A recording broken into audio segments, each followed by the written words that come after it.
I think that Democrats, if the election is about who is the most extreme, then they're going to win. If it is a referendum on the president, they will lose, and they know that. They also know that crime is a huge vulnerability for Democrats. I would say one of the biggest vulnerabilities. 43 days until the election. You set? You good? You know what you're going to do? Recognize that voice there? Anybody? Jen Psaki, former White House press secretary, now slinging her BS on the TV because you can sling BS to more people on the national news outlets. So Jen Psaki saying, yeah, if the Republicans make this about Biden, my party will lose its ass in the election. I may not be exactly quoting what she said there. And I think everybody knows that. And we're looking at, okay, so nationally, what is doing it for people? What is it that voting is? What is it that people are voting on? And I think most smart people, and Marsh, get my back, it's the economy, stupid, right? Or is that just me? Yeah. Like, hey, does this bother you, the amount of money you're paying for gas? Hey, when you're buying your milk and eggs at Mosier's or at Schulte's, what you're paying, does that bother you? Do you like how things are going? Is this okay with you? Because now we highlighted some audio last week of some of these folks, because I would say it's the economy. That's got to be the biggest issue. For us smart people, I believe it is. Now, the other folks, wait till you hear what their bigger issues are. Biggest issue is the economy. Now, think about this. Fox News talking to people in San Francisco and New York. They're asking them to give a grade on how Biden's handled the economy. A-. B+. A B or C. I would give him a B. I would give Biden a B. He's probably getting a solid B, average, just like every other. I'd probably give a B to every president. They do their best. I would say probably like a B, right in the middle. The things could be get better, but things could be a lot worse. On a scale of 1 to 10, maybe a 7 or an 8. He's knocking it out of the park. This Joe fella is, the dude in the White House, knocking it out of the park, man. He's pulling down A's and B's, and he's getting a 7 out of 10 on the economy. Yeah. Or like Columbia Public School District. Hey, you get a good grade just for writing your name down on the test. You get points. Or like Wake Up Mid, how like Wake Up Mid-Missouri, they're always just handing out points whenever somebody does something cool. Columbia Public School District, same thing. Oh, you did something. We're giving you some points on that test. It's just crazy. So if that's what Democrats and progressives think, they think the economy's doing great. Why? What makes them think that? Because they don't do any homework. Joe Biden gets on the TV and says things like this. We're in a position where for the last several months it hasn't spiked. It is just barely, it's been basically even. Barely. It's been even with its suckiness. It sucked for a long time, but it's sucking no more today than what it did last month. So yeah, it still sucks, but the suckiness isn't getting worse. So these progressives, these Democrats, as you heard, they're giving Joe Biden A's and B's on the economy.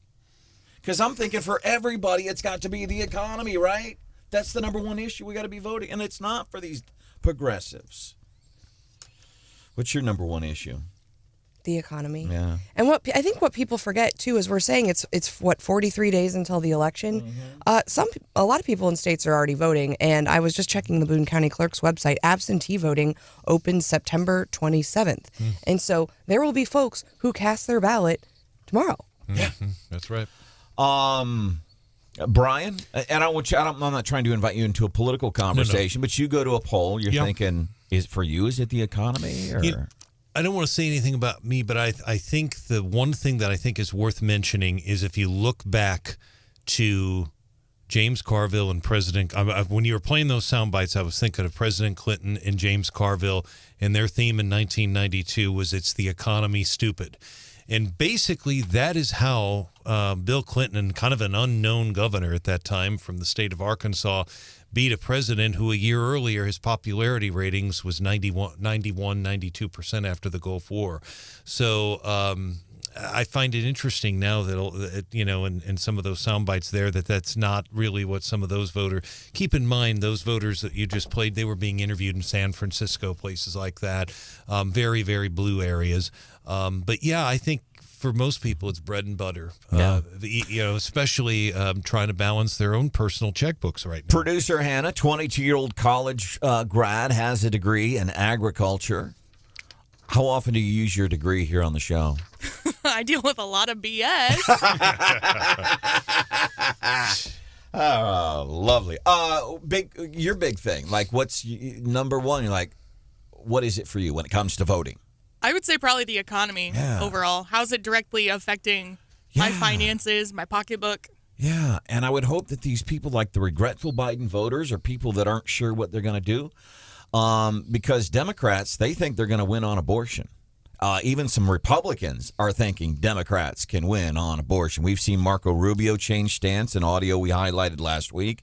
He's like, and he even said, and this may not be politically popular in my party, but I think this is going to be the thing. That's the thing, I think, for Democrats, is that's what they think is going to win them the midterms. And quite the opposite, I think, for Republicans, a lot of it is kids, right? How our kids were treated during the pandemic and how schools closed. I think for Republicans, a lot of it for me as a mom is, what's the future going to look like for my kids? And some of that gets back to the economy. Are they going to be able to get a mortgage for the house when they, decide to become an adult? Are they going to be able to find a job? That does tie back to the economy. But a lot of it is, what's the future look like for our kids? Yeah. And James Carville, it's funny. Brian Houseworth brought up James Carville back in the early 90s when it was Clinton. It's the economy, stupid. And here we are, 2022. We're 30 years later. It's the economy, stupid. And James Carville says, and James Carville, if you're newish to talk radio, he's a long-time, very much respected Democrat political strategist. Old school. And the reason I bring him up is because he has criticized this idea of he's called it wokeness. Damn. He basically says we need to go back and focus on the bread and butter issues. He said that very recently. And all the Democrats are going to do is sit around and talk about veganism and pronouns. And to some extent, that is a justified opinion that they have. But it's not going to do it for them. Yeah, pronouns and veganism. Yeah, and he said that very similar things multiple times. Of course, he's been blasted for saying that. But he was really, if you think about it, he was the architect of Bill Clinton's win. I mean, he, before Karl Rove, it was this guy right here. I would think H. Bush was the architect of the Clinton win in '92. Well, yeah, he. But still, it was considered a big upset, and then Ross Perot getting in the race too. That siphoned some votes away from Bush. Bottom line, Bill Clinton won and was reelected in '96. But point well taken there, Brandon. Charlie Cook has a piece regarding polling because we always, polling for what. By the way, Brian Houseworth, news director. It's good to see you, sir. Producer Hannah is here. Hello. There's Stephanie Bell. Good morning. By the way, I got to see Stephanie Bell Stephanie do a presentation this weekend. You did. Yeah. Did you even know what the presentation was about? No. He was technically crashing. I was crashing. I could tell based off of the Facebook post you put up on the Wake Up page. I got to watch Stephanie give an important speech. Marsh, did you get to see the pictures I posted of Steph? And Stephanie giving an important presentation at an important event in Jefferson City on Saturday. But it was really cool. And I want to talk about what you said later. But we're always talking about polling for what polling is worth. And here's one of the things that concerns me. Dobbs' decision. Prior to that, and Billy Long said this on the show the other day, prior to the Dobbs decision, we were all but bragging. Present company included bragging. Red tidal wave, November the 8th, 2022, post-Dobbs decision. That's swinging. Now, there's still a lot of people that are saying, nope, don't worry about it, don't worry about it, don't worry about it. And a lot of folks, me included, who still predicted Trump would win, even though going into November of 2016, he was trailing in all the polls. So that's why I say for what polls are worth. But there's kind of some nuances to polling around this time of year. Yeah, there really is. And I think, people got real nervous about a red wave, and it kind of swung back to the Democrat side. And now people are saying, well, maybe not. Maybe there will be a red wave. Yeah. And so people, like, especially right after primaries, people are kind of crabby. They're sad, right? So if you were really in a hard-fought primary and you were really, advocating for one candidate over the other, and that person lost, and the next day someone calls you and says, hey, how are you going to vote? You're still kind of figuring it out. Now, the people who supported Hartzler, aren't going to go out there, I don't think, and vote for Trudy Bush Valentine, but they might not answer the poll when people call. And so I have really high hopes. I think we are going to see a red wave, even though the polls are a little bit underperforming right now for Republicans, I think. For independent voters, polling from Fox News, independent voters, their number one concern, it's the economy, stupid. James Carville and other Dems are defending their focus on abortion. They're saying, listen, we think it's going to be abortion. Jack Truman. I heard someone today say, yeah, Joe Biden got a bounce from his past legislation, but it was like the bounce of a deflated basketball, not like a bounce of a Super Bowl. And so not as big a bounce that he had hoped. Jack Truman, who's running against Mark Alford, Kansas City TV guy, 4th Congressional District. We've reached out. By the way, I did reach out to Trudy Bush Valentine's campaign. Oh, good. See if she'd come on the show. Okay. Haven't gotten a response yet. I also reached out to Jack Truman's campaign. I'm beginning to wonder if this dude is real. He's running against Mark Alford, Kansas City TV guy. John, you know anything about Jack Truman?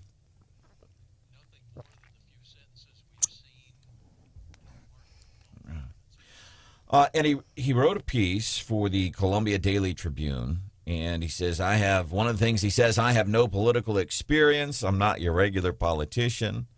I just want everyone to come together. That's what's going to make this country great again. Isn't he the one who won't leave his basement because of COVID? Yeah, that according to Mark Alford. I define myself as a liberal conservative. Most people don't know what that is. Because it's not a thing. He doesn't know how he wants other people to identify him.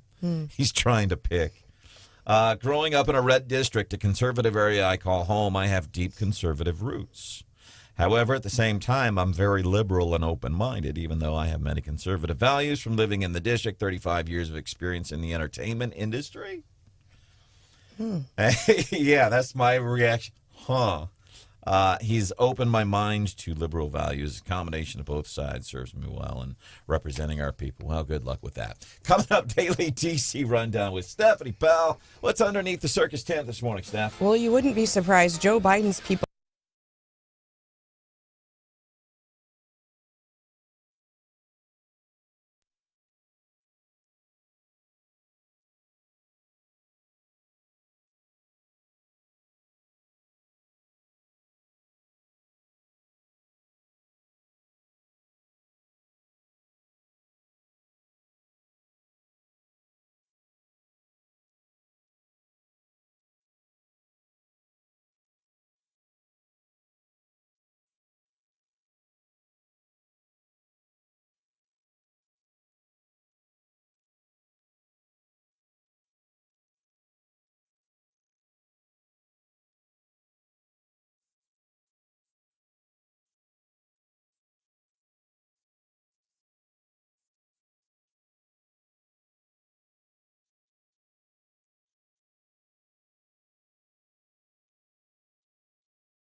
Our defense commitments to Japan are ironclad, and we will always remain committed to stand with you in the face of any threats that you face. That's the vice philosophizer Kamala Harris getting us into today's Daily DC Rundown with Stephanie Bell. So Kamala Harris departed yesterday to head to Asia for a memorial honoring Japanese Prime Minister Shinzo Abe. If you recall, earlier this year he was assassinated.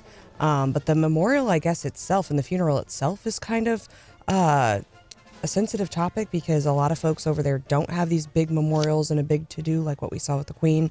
And so that the actual event itself is a little bit sensitive. But then also you have that layered on top of it, Joe Biden's comments about Taiwan and China, and now she's over there and who knows what she's going to say. I mean, that was pretty good for her. And she did all right there. That was 9.5 seconds.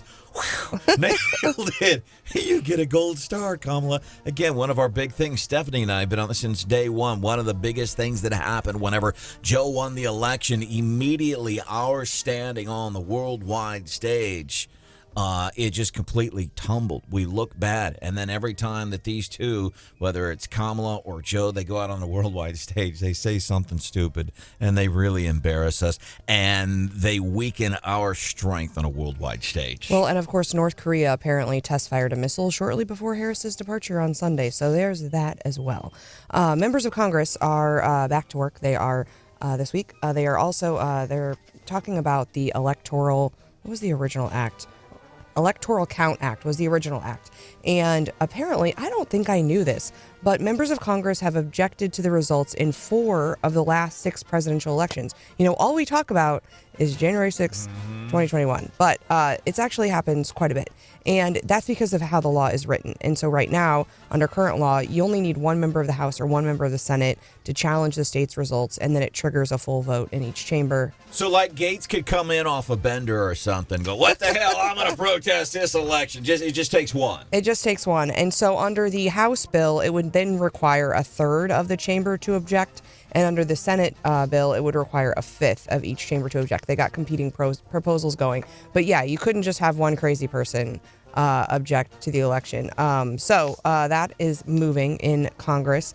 Also, while we are talking about the economy, and a lot of Biden's people want him to talk about abortion, apparently his top environmental official is visiting somewhere, North Carolina, and that's where the environmental justice movement started.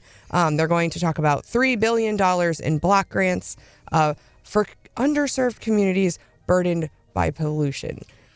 So, and that's, so the pollution, I get that, in these industrial areas, but when they talk about in parts of the cities that are disproportionately affected by climate change, the climate isn't just in St. Louis. The climate is, it's over. the climate, right? It's all over.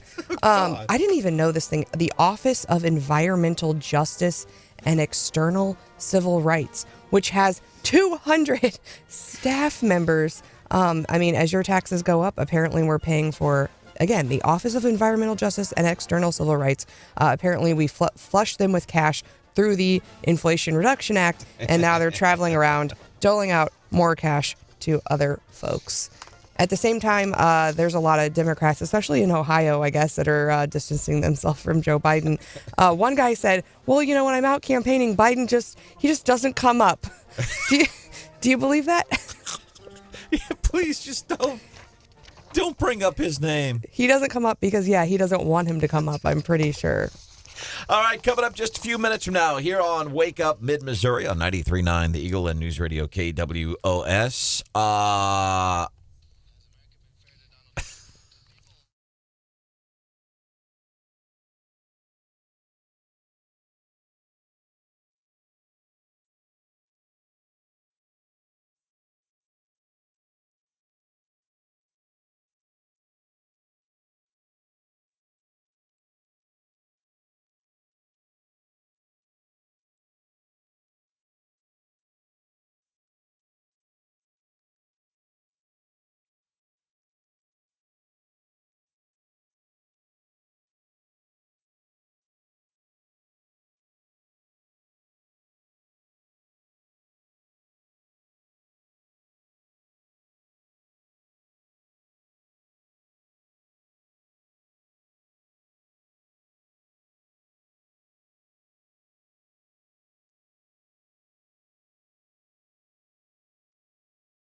Wokers are easy to recognize. They hate George Washington, Thomas Jefferson, Abraham Lincoln, Dr. Seuss, and Mr. Potato Head. Wokers respect no one's opinion but their own. Wokers think that America was wicked when it was founded, and it's more wicked today. Senator John Kennedy. I always like it when he gets up and does a few minutes at the comedy club. He could be opening for Donald Trump. President Joe Biden, he is the woker in chief, and I like that. Wokers are the folks that don't like George Washington, and they're offended by Mr. Potato Head, triggered by people like that. Amen, Mr. Kennedy. Well, what was that march last week? You did a fact check on, and I can't remember, was John Kirby said there's no wokeness in the military? Was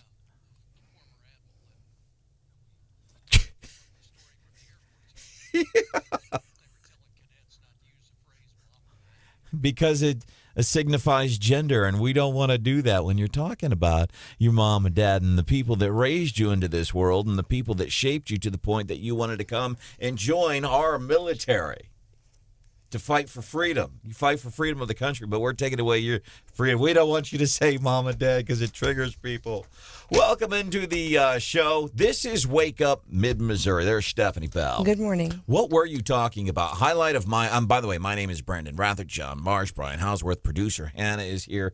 Something we can do for you, 874-9390. Mike says, it's the Constitution, stupid. We've been talking about what are the things people are voting on. It's the economy, stupid. If you're a Democrat, they think it's abortion. Mike says it's the Constitution, stupid. Joe isn't following it. Amen. Rick, can Harris just stay in Japan? Kamala Harris is going to Japan. She's going to be basically a dignitary at a funeral. I wonder if she's going. How did I get the Abe assignment? Joe got to go and see the Queen, and I get Shinzo Abe. That's probably what she's thinking this morning. Welcome into the show. Glad you could be here. We were talking a little bit earlier about what is it for voting issues. I think it's the economy. The other side, it's abortion for them. So coming up, there's almost a real life Armageddon. I want to share that story with you, but want to do this first. City of Columbia, and I'm trying to think here. Because I look at everybody here on the show. We've got somebody that lives in California, somebody that works in, we've got people in Jefferson City that are in Jefferson City on a daily basis. We've got people in Columbia here on the show. If there were a transit service specifically from Columbia to Jefferson City, would you ever use it? Because I wouldn't use it. But we've got 14,000 state employees in Jefferson City. Is that something you think that would be viable? Would there really? Because City of Columbia, they're talking about it, and they've talked about it more than once. They're trying to do this thing. It's part of a statewide effort to improve transportation networks. So in other words, people from Centralia might want to go to Columbia. Columbia might want to go to Sedalia. Sedalia people might want to go to Jefferson City. And I just don't see, even like these shuttles that take people to the airport at Lambert. Yeah. Is that something you would do? No. Me neither. And I don't. Yeah, what did you think? Mm-hmm. Yeah. And I think we just want to be in our own cars. Hell, we can't even get people to ride a free bus system in Columbia. You pay nothing. You, the taxpayer, pay something. And they can't get people to ride there. What a monumental waste of money. But I'm wondering, would that be different from Columbia to Jeff City? Well, you couldn't have any kids. You couldn't have any doctor's appointments because essentially it would leave at the same time, right? You would have to be on the same schedule every day. And I think that's for us, Chris and I, when we were younger and when our kids were smaller, when we first moved to Ashland, we did carpool some, right? But then that leaves somebody without a car at work. So you can't have any appointments away from work that day. And then also, with us, we're constantly having to leave early and adjust our schedules because of our kids' schedules. And so it would make it really, really difficult. And what if you took the shuttle, you get to Jeff City or Columbia, and then your kid's in the other location and they're sick? How do you, they call and they say, hey, you got to come pick them up right now. And you're like, well, I have a problem.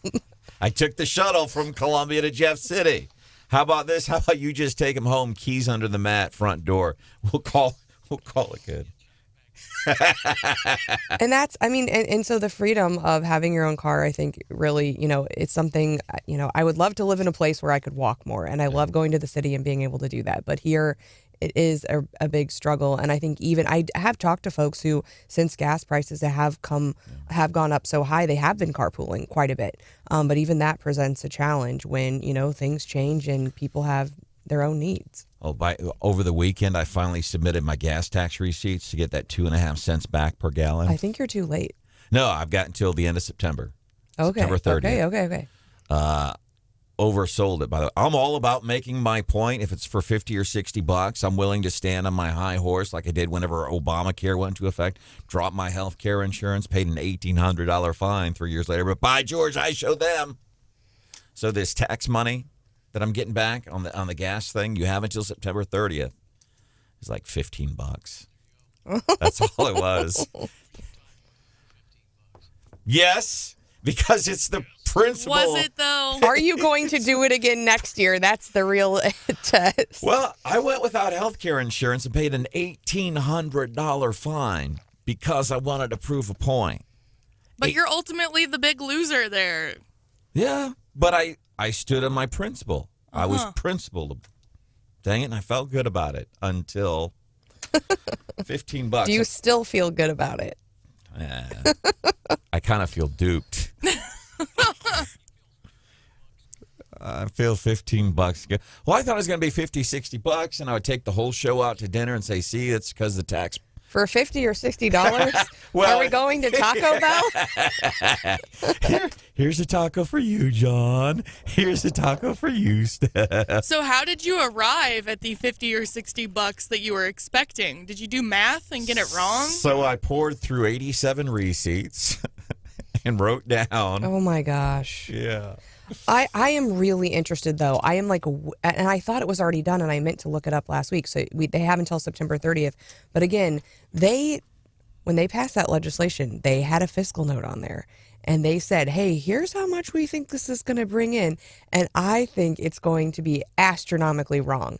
And I can't wait until the numbers are fully in so I can confirm my belief. Yeah, I don't think very much. Because I was surprised a couple of weeks into it when you could start filing after the 1st of July. I think it was only last we checked, 3,000 people. Yeah, it's going to be, it's going to have so much more money than they told us that it would collect because no one is going to turn their receipts in, except for you. I bet there was another note when this passed and they sent it to Missouri Department of Revenue. Hey, whatever you do, make this as difficult as possible to get their money back. And I sent, as a matter of fact, Wayne Wallingford, director of the Missouri Department of Revenue, I Facebooked him. I'm like, dude, you said this was easy. It is not, because I tried to do the online submission. The government did something to you. Right. They're not making it easy. Well, first off, you can just stop right there because you with the computer and the internet is already complicated. So, and I got to allow for that, right? So there's a little bit of that.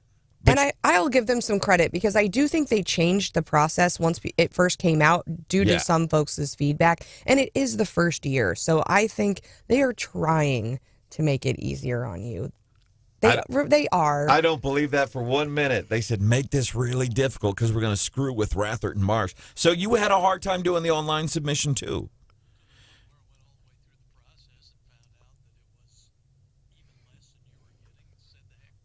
Really? Yeah. All kinds of things going on there. Math was my first problem. I don't know why I was thinking it was going to be $50 or $60 I was getting back. It's 15. But there's some receipts I didn't have, but it still wouldn't make up for $60.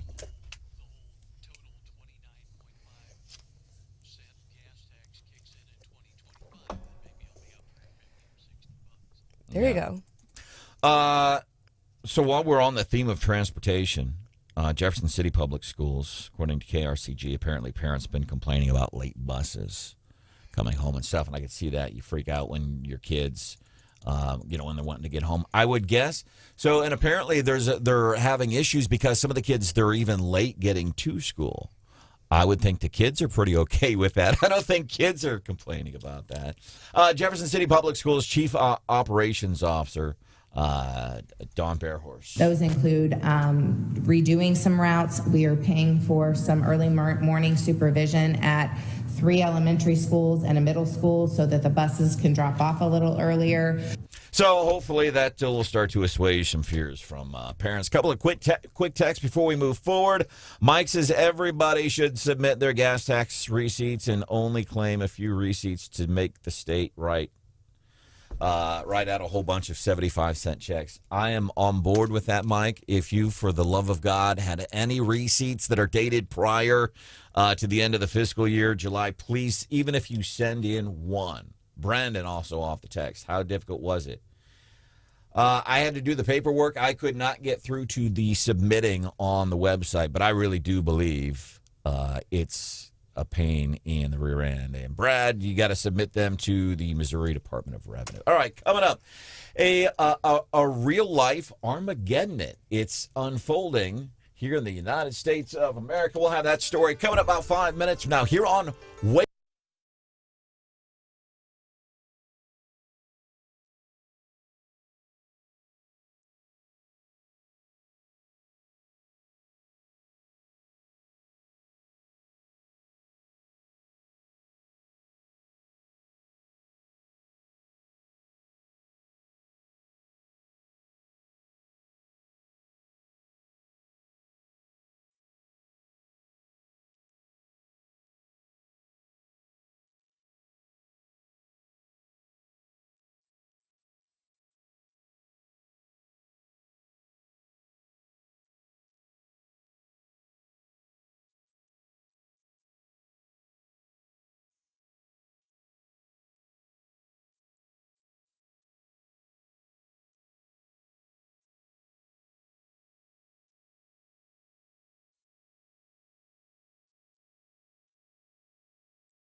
The pandemic is over. We still have a problem with COVID. We're still doing a lot of work on it.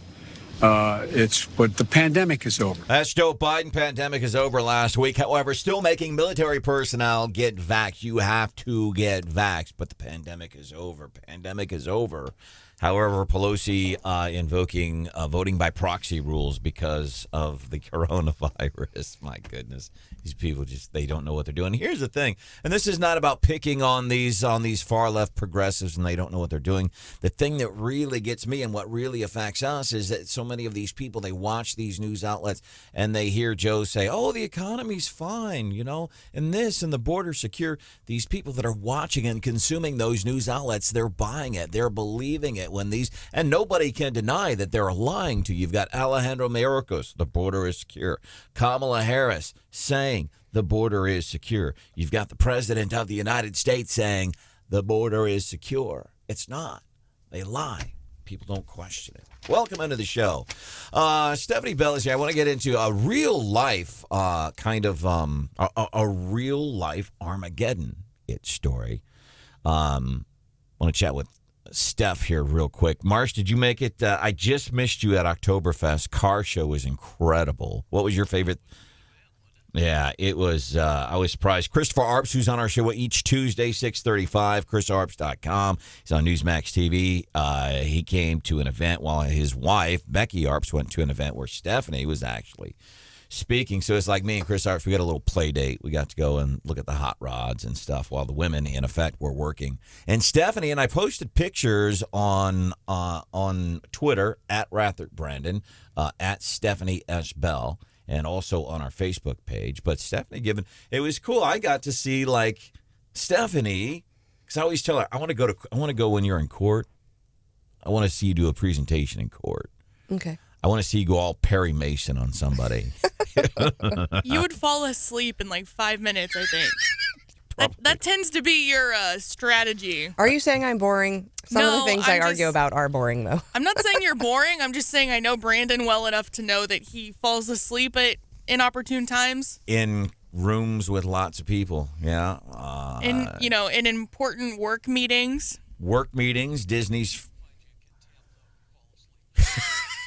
Disney's Frozen with the grandkids, fell asleep in that. Oops. A Broadway play in New York City. Broadway play, The Book of Mormon, on Broadway, New York City. Out. People come out and start rolling the incoming credits. I'm out. Done. I finally get some peace and quiet. I can relax. What were you talking about Saturday? Election integrity. Yeah. Yeah, so every year before the election, I am the Missouri chair of the Republican National Lawyers Association, organization been around for a long time. And before every election cycle, we start training folks about what election integrity means, what the volunteers look like in the polling place, what the rules are. And particularly because we've had some changes this year, it's important to kind of get back for folks who have served as a poll challenger, as an election judge or whatever, and are familiar with the election process. There are some differences this year, so it's of particular importance. We're making sure people are aware of those changes. And they're looking for, I know in Boone County, Breonna Lennon always looking, because you've got to have poll watchers from the Democrat Party. Judges, yeah. You've got judges, yeah. Some from the Democrats and some from the Republicans. And then also, so it was the state Republican meeting, and they're able to credential poll challengers to also be in the polling places. And so, yeah, Election Day takes a lot of volunteers. And, yeah, and some of those positions, I think they even pay, but they especially need Republican poll watchers, judges in Boone County. Remember the movie Armageddon, 1997? It was number one for ever. Bruce Willis and the Aerosmith song, and Steve Tyler's daughter in the movie. There's a real life Armageddon happening. There is. I'm nervous about it. So NASA is apparently going to take a spacecraft and try to smash it into another asteroid. And I think, haven't they tried to do this before? I guess their hope is that they're not worried that it's going to smash into the Earth, but they think that's a possibility in the future. So we're just having a science experiment this time around to say, hey, if we crash something into this other thing, will it, deflect? Will it work? As a matter of fact, it's being tabbed as, this is really, it's about asteroid deflection, not disruption. So they just kind of want to rub up against this asteroid to throw it off course. And my thoughts on this is, you know, if you gave us like a grade of our like space capabilities over the last year, we wouldn't have aced that test, right? Like we've whiffed a couple times on the launches and some other things. And so like, that's a success. So I'm a little nervous that we're like, hey, let's go bump this asteroid and see what happens. Because, like, I mean, I would think that you could bump it in the wrong direction, or like, you know, we think we're just going to graze it and accidentally, you know, because they said they don't want to you know, destroy it. They don't want to blow it up because then we got a bunch of pieces everywhere. So I'm nervous for us on this. It's like NASCAR. We just want to We just want to rub up against it, throw it off course. How well does that usually go? Yeah. Oh, by the way, something crazy actually did. I want to say, come on, you white hillbillies. You're embarrassing white men everywhere. Some of the things that happened over the weekend at NASCAR racing. Maybe we'll do that coming up at 7:10.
You expect an impeachment vote against President Biden if Republicans take over the House?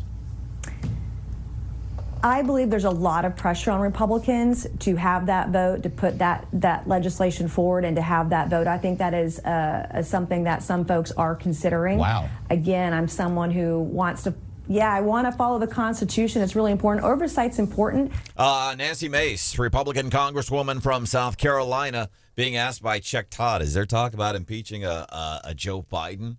And she says, and again, that's that safe answer. Well, some people, she didn't say I am thinking about it.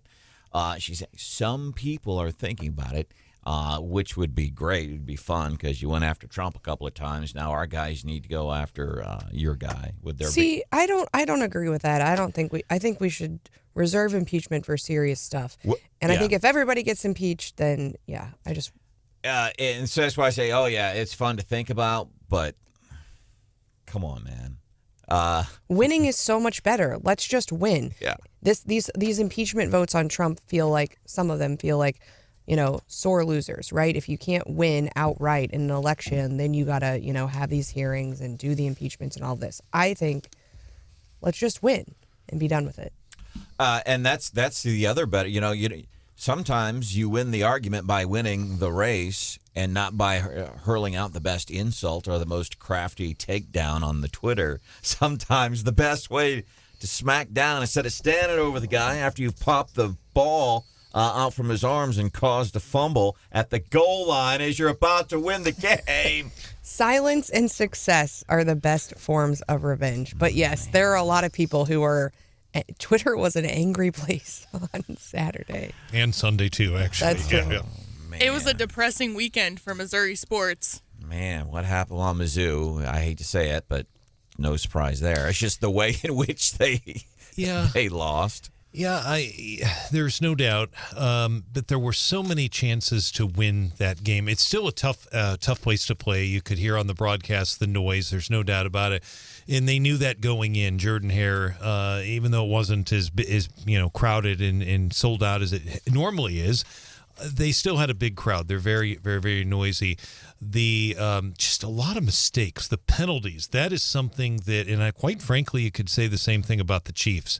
That should not be happening even at this point in the season. And missed kicks, that didn't help.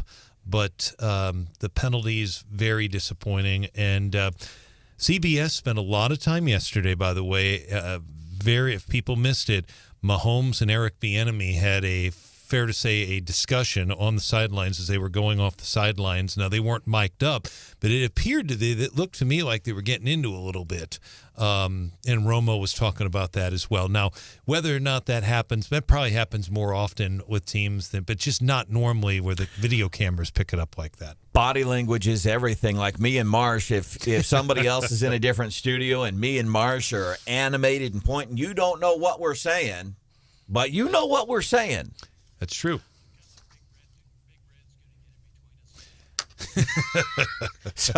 If we're not saying, hey, and then after this, I'm going to buy you lunch. How about we go and do lunch, buddy? And they're going, yeah, hell yeah, I'll meet you at the landing zone at noon. That's not how we're having those conversations. The body language tells all. Welcome into the show. There's Mr. Brian Houseworth. Good morning, sir. Good to see you. Bell is here. Good morning. There's producer Hannah. Good morning. That's Mr. John Marsh. My name is Branden Rathert. Something we can do for you, 874-9390, 874-9390. So maybe some more progress. This is something that's been going on for a while. And then the tornado hits 3 years ago, Jeff City. And then this comes up, city council meeting recently, talking about the viability of these homes on Capitol Avenue. Now, these were kind of like dump B-ish, even prior to the tornado, Marsh. Some issues.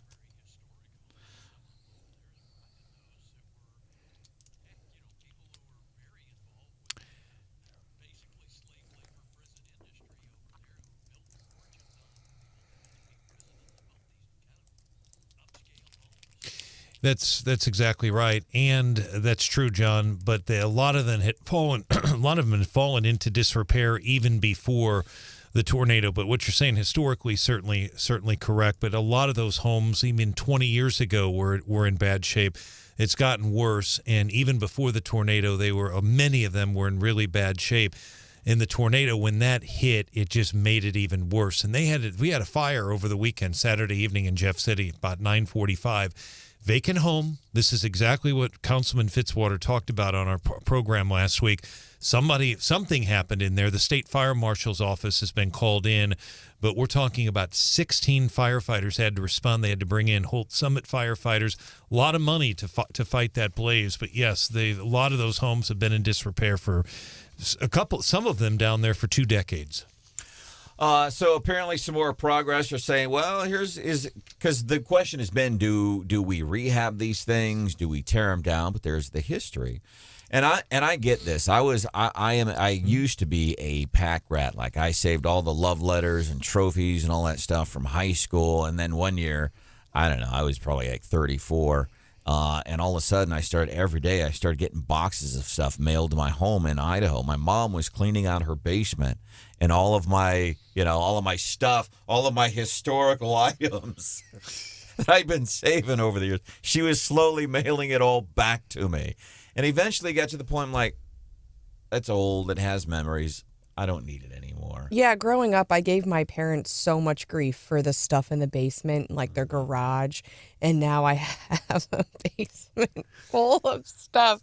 And it's awful. It's embarrassing. But like I'm attached to some of my things. And here's what I found out. The only time I would see that stuff, and I think this parlays into what's happening with these homes along Capitol Avenue in Jefferson City. It's like, yeah, there's some great history there, but some of this, let go of that old pair of underwear is what I'm saying. No. So I mean, let it go, man. Think about like Ashland versus Jefferson City, or like just newer communities, or like communities that Ashland does have one street of a very nice downtown, but it's those like unique buildings that make a community a space. If you look at a Walmart, you can look at a Walmart in Jeff City or Columbia or wherever, and you would never know if it was a picture of the front.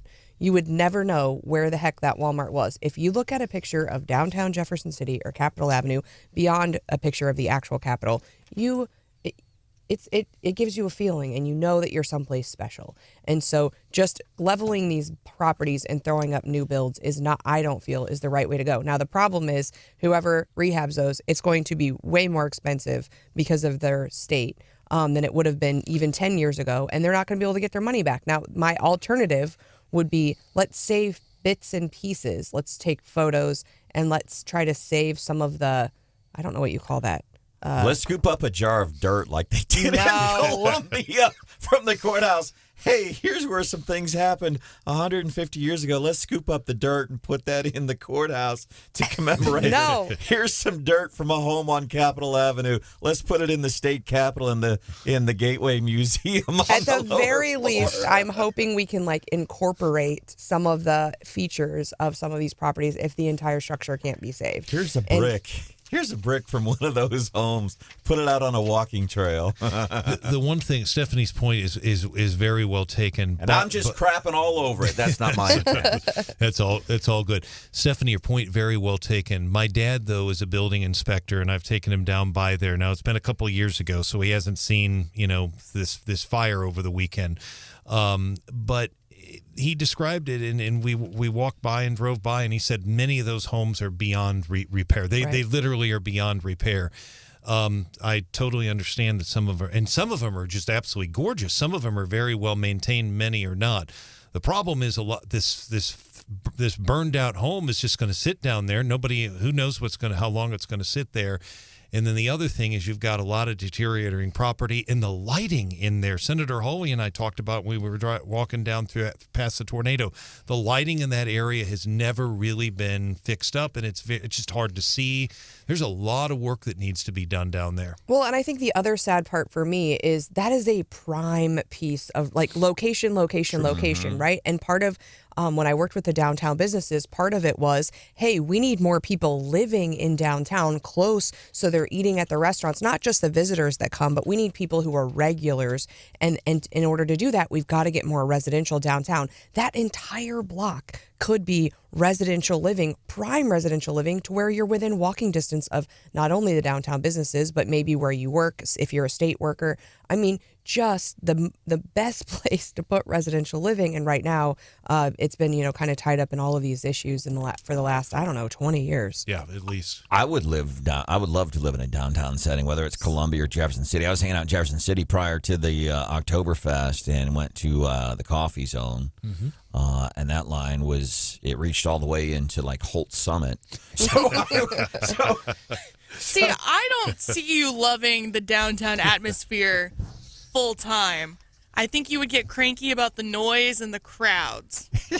God, you know me so well. But that's why that's the beauty of Capitol Avenue, because it really doesn't have a lot of business. It has some offices down there, but you wouldn't be like living on. I know people who like lived on top of a restaurant downtown, and yeah, it can be noisy. But Capitol Avenue, you'd have your own little pocket. You'd be right there by the river. You could go walk across the bridge over at Adrian's Island. You'd be it's just beautiful down there, and then you could walk into the busier places. I mean, it's the perfect spot, honestly. I ended up at the high-end bakery or high-rise bakery, high-rise bakery because high-end bakery because it was so good. High-rise bakery.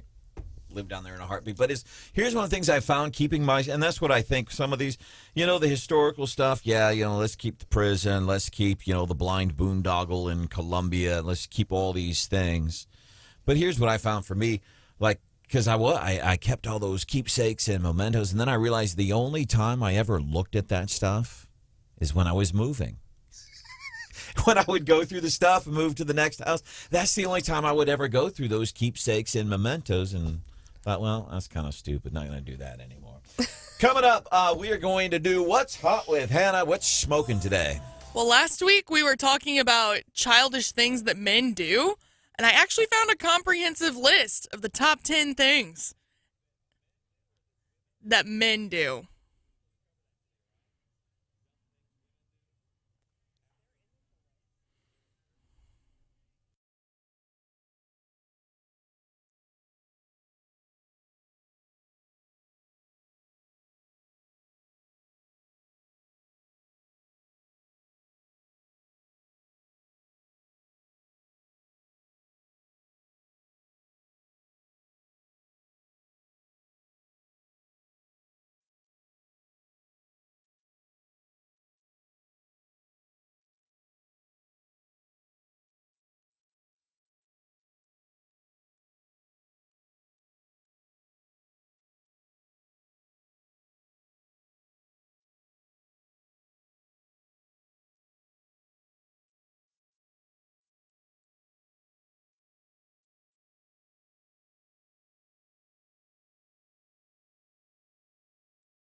Good morning, 7:25-ish, which means it's 7:25. time for Whoa. What's Hot with Hannah. I'm still shocked. Right?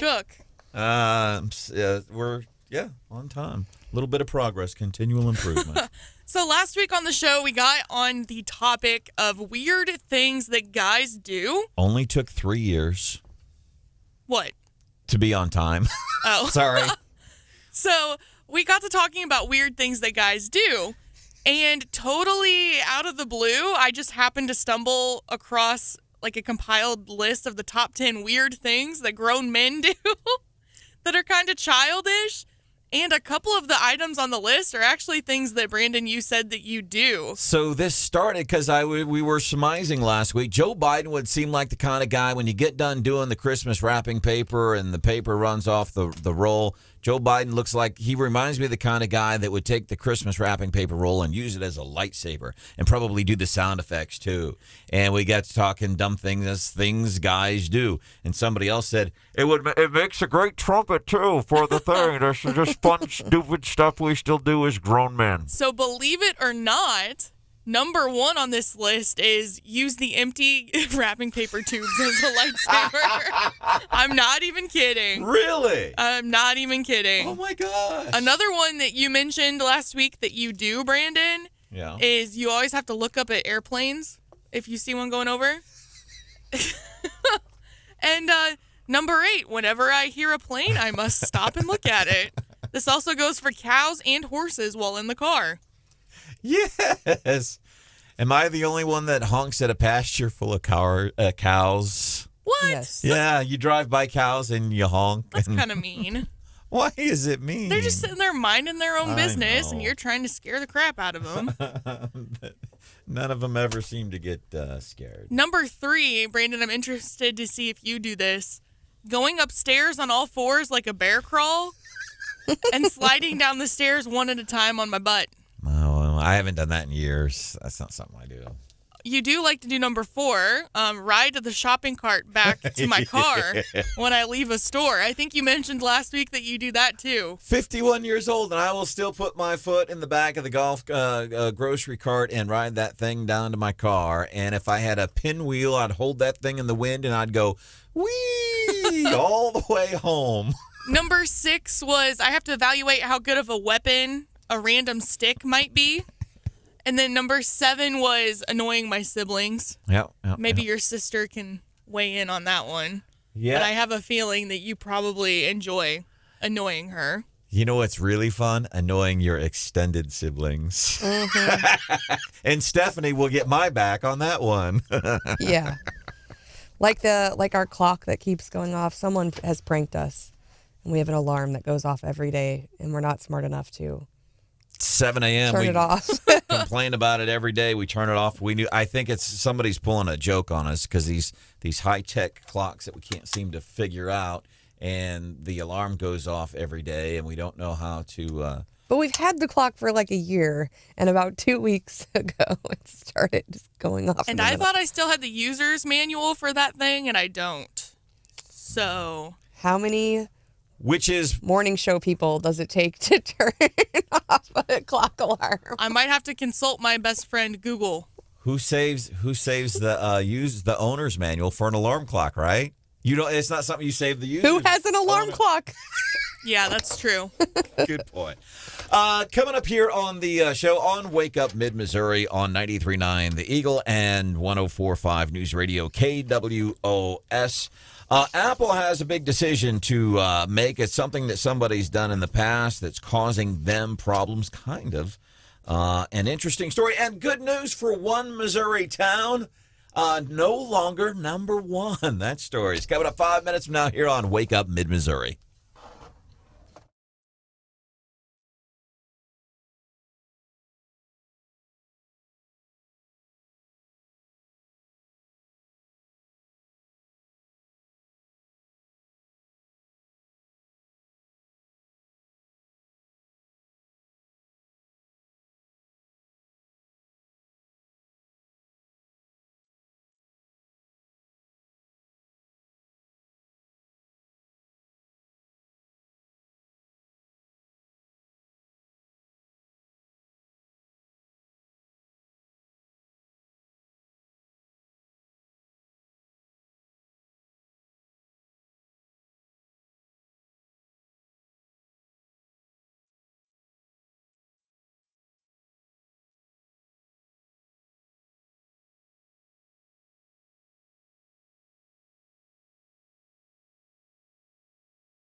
I want less taxes. I want the government out of my business. I would love to open up a small business, but the taxes, even in Nevada, are very high.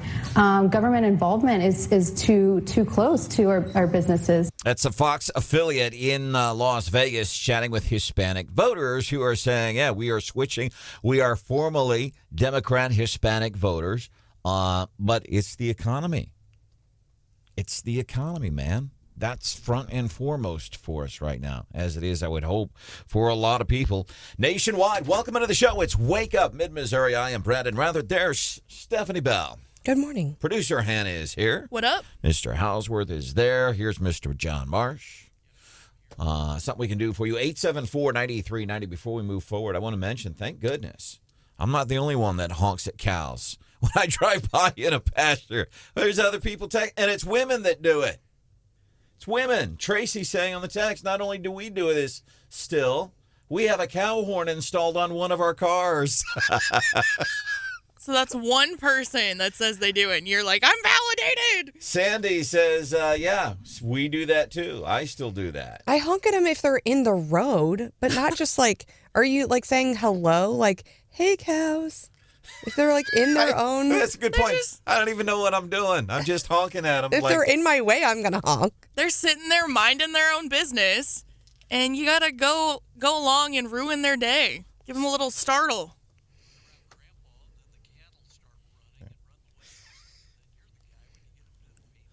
Susan, what does it mean that as a woman, I do most of those things myself?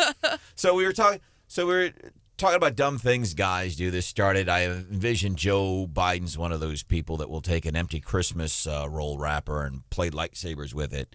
And he'll probably take on the character of Darth Vader even. And probably does the sound effects. Zoom, zoom, zoom. Well, you got to talk about this. Yeah, guys do that. And Hannah has apparently found a list after our conversation on Friday. And the list actually backs up a lot of what we say. If we're outside, we hear an airplane, we got to look up at it. I don't know why we do that. I thought of you on Saturday as I was at the soccer fields down there in the bottoms, and there's an airport right there. Yeah. And there was some really cool stuff coming in and out. But every time I was like, oh, there goes another one. So me too. Yeah. We stare at the airplane. Stuff people do. So we did find a list of things, dumb things that women do. And it took a while, by the way. Did we find it or did you dig for it? I had to really dig for it. Well, I can't think of anything because I'm not going to say, hey, y'all do this and it's stupid. I got to have a source so I can assign blame elsewhere. A texter did say that women go to the bathroom in groups, which we definitely do. I wouldn't say that's dumb. It's just, weird. We have our things. Weird. That's right. Yeah. If you have straight hair, you want to curl it. If you have curly hair, you want to straighten it. Truth. Yep. Truth. Wiggling into your jeans. While dudes, we pull them up. We just pull them up and the women dancing to them. Mm-hmm. That's cute. That's because our pants are so tight. Yeah. So buy pants that fit, dude. Then they wouldn't look nearly as good. Men like the pants that are really tight. Saying you don't want fries, then eating half of somebody else's fries. Oh, for sure. No, I'm on a diet. I don't want those fries. There have been times where the fiance and I will be going through the drive-thru. I'm like, no, I don't want anything. And without me realizing it, he orders me something anyways because he knows when I get home I'm going to want a bite of whatever he got. Nick says the best thing is to honk at fainting goats. With the semi's air horn. You people are sick, and we love it, man. We love it. Ken, I always thought a cow's business meant something else. Other dumb things that women do. I can't think of anything. Having an opinion about where we're going to go eat tonight. I don't care. You pick. Whatever. All right, we're going to go to the Grand Cafe. No, let's go somewhere else. Well, I just asked you. You said you don't care. That's a stupid question. Give me an option. Give me two options, like a little kid. You know, they say, like, if you tell your kid, you must wear this, they will fight you. But if you're like, hey, it's your choice. Do you want to wear this or this? Yep. And women make so many decisions that sometimes you just want the man to be like, hey, we're going here to eat and, like, take that role. So try that instead. But where do you want to go? That to me is like too effeminate from a man. Like, so you're saying we need to treat you like children, give you two choices. That's what I heard. take some of the responsibility off of my plate Yeah. and have your own opinion. And if you pick some place, you're like, we're going here, I'd be like, no, we're not. I'll fight you on it if I really don't want to go there. But yeah, offer some ideas. Don't just expect us to do all the work.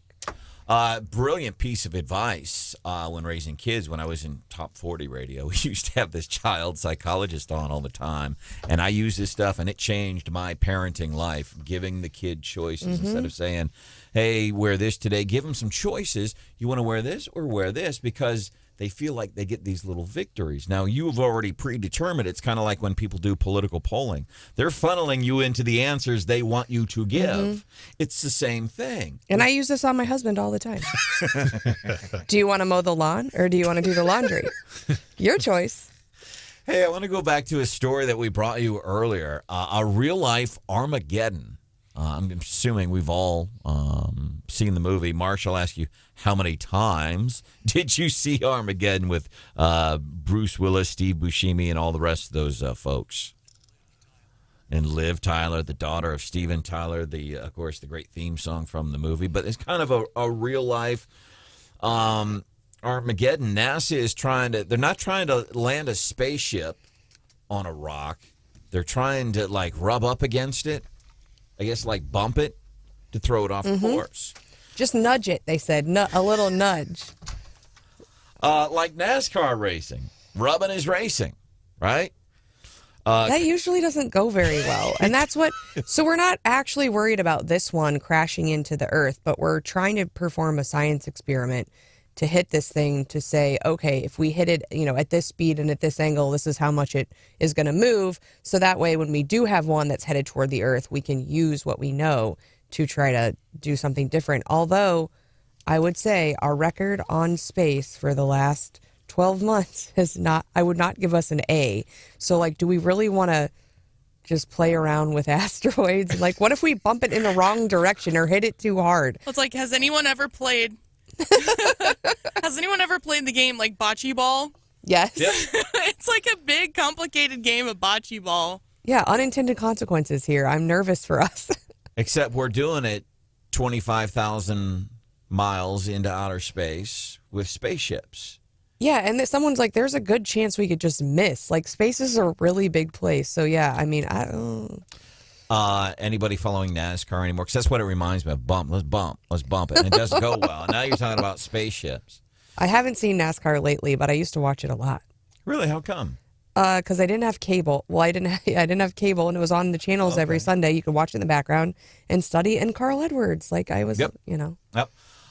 So this was, and I don't know, Martinsville 300. So it's not like top NASCAR racing, but some level of racing, and I don't know, I guess they get to rubbing and whatever.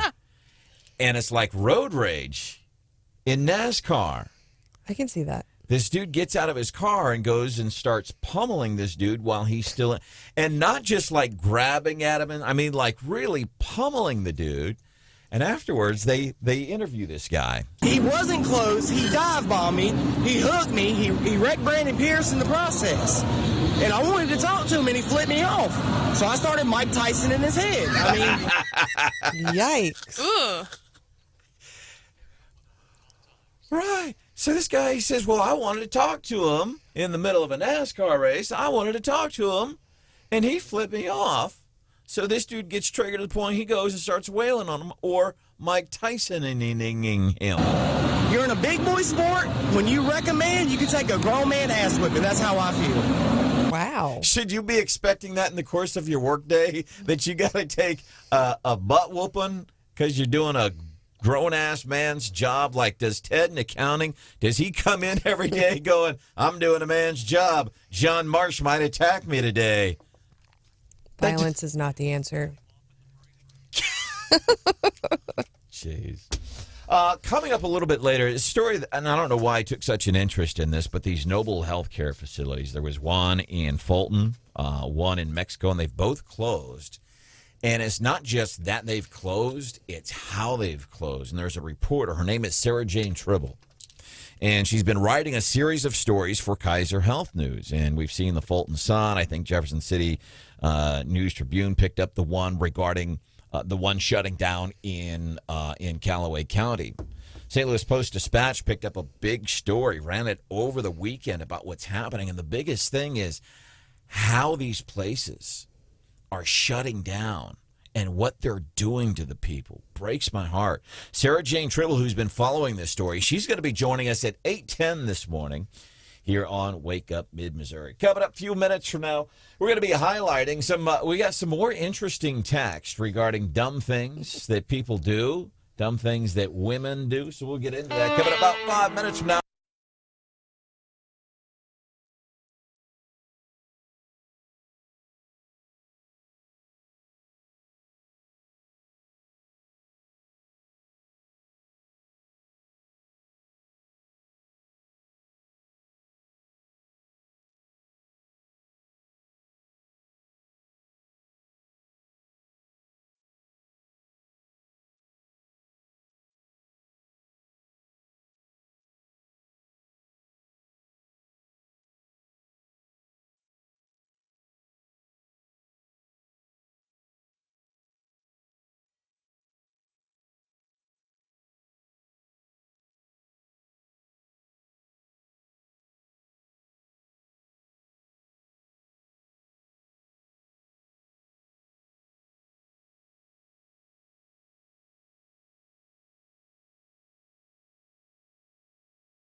As he pointed out, we came to the Congress in the same year.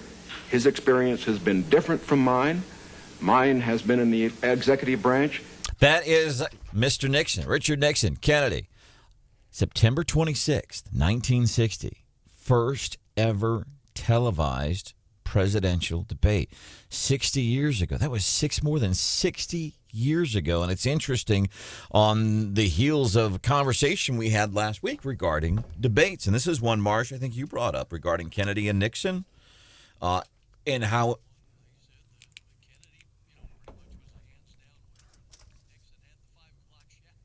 So people that listened on the radio thought Nixon had won. People that watched on the TV thought Kennedy had won. And I thought that was interesting because anytime there's a debate on our TVs now, I like to turn the TV off, or at the very least, and turn the TV off, listen on the radio, or do this if I watch the debate. Here's the key, I think, to watching debates, seriously.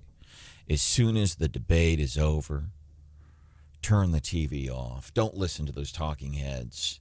Well, here's what you heard the president say, and the president, form your own opinions. That's what I try to do, is turn off the TV. I'm going to form my own opinions, whether they're right or wrong. They're my opinions. It's my takeaway from the speech. I don't want somebody else shaping what I think, unless it's Fox. No, Chris and I used to have like debate watch parties with friends, and particularly friends who were Democrats or leaned a little bit more to the left when we would watch the Republican debates. And it was so interesting to get their take on, candidates that they wouldn't normally be supporting. But I feel like when you're a Republican, you're watching a Republican debate, you probably already have your favorite, right? And you're kind of biased already. Yeah. So talk to different folks. 70 million Americans watched that first night, that debate on September the 26th. 70 million, that's a pretty hefty TV audience, even by today's standards. You talk Super Bowl, 100 to 110 million people watch the Super Bowl. 15 million maybe watch Monday Night Football, 15, 20 million on a Monday night watching that. And then Fox News, the most watched cable network on television. You have 3, maybe 4 million of people watching Fox at night. So 70 million Americans tuned in to watch. And it's funny because now, this big thing with debates, and listen, I might agree with some of these people. Yeah, there's number one, I would like to see you debate, and I think you should. But in the general, I'm trying to think, never has watching a debate in a general election have I ever watched. Now, I've never gone into it either with the aspect of, I'm going to be open-minded and listen to both candidates here. I don't think I've ever done that during a debate in a general. No, you're waiting for Trump to say something completely savage or waiting for someone else to just fall down.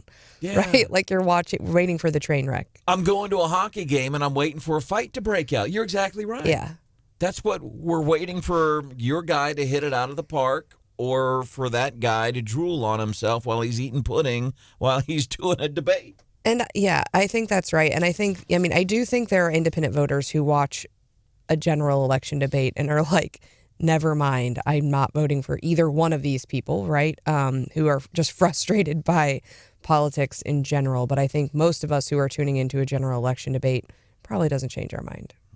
You know who I would like to see debate? Gary Nolan, who hosts the Gary Nolan Show here, weekdays, 9 o'clock. I would like to see him and Ben Shapiro.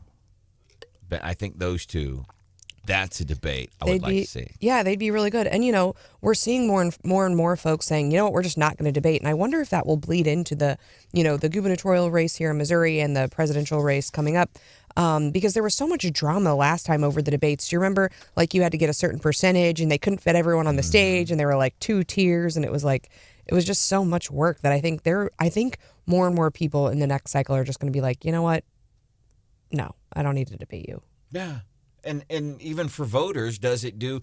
Because I was, for the longest time, when somebody would say, I'm not going to debate. I've got a huge lead in the polls. There's no reason for me to debate. I've got nothing to gain here and everything to lose. And I've always thought you need to debate anyway. I just think that's part of what we do. And now it's kind of like maybe there's no compelling reason to debate. I mean, for some people, I think, when there's 10 people on the stage, it certainly elevated some folks who I had no idea really who they were before, I guess. But with 10 people on the stage, when you're looking at those presidential debates, you barely get to hear from anybody. I would much rather see two candidates just challenge one another and go head to head.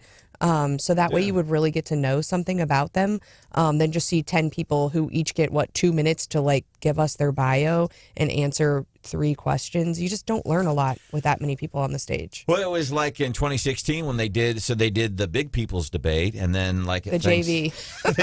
the JV or the kids at Thanksgiving, the kids table at Thanksgiving debate.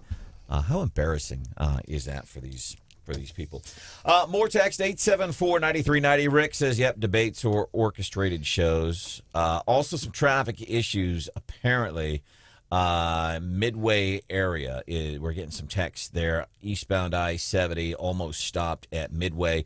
And I will tell you, Mr. Brian Hausworth right now is working on that to get you some info to determine how long that's going to take and what exactly is going on there. 874-9390, 874-9390. We've had a couple of Noble healthcare facilities, one in Mexico, one in Callaway County, that have recently closed. But what's happening during these closures, at least as told by the reporter Sarah Jane Tribble, her story, what's been happening with the people that are losing their jobs at these local facilities, that's coming up at 8:10.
we need a hospital. We were trying our hardest, and then Platinum just came in close to the deadline of getting our license back and just told us we were all terminated and the hospital was going to shut down, the clinics were going to shut down, and they were leading us on like we were going to reopen, and then nothing. It's really hurt this town and really hurt the people here bad. We need an emergency room and we need a hospital. This town needs that. I think it's terrible the way they've treated people and the way they treated this town.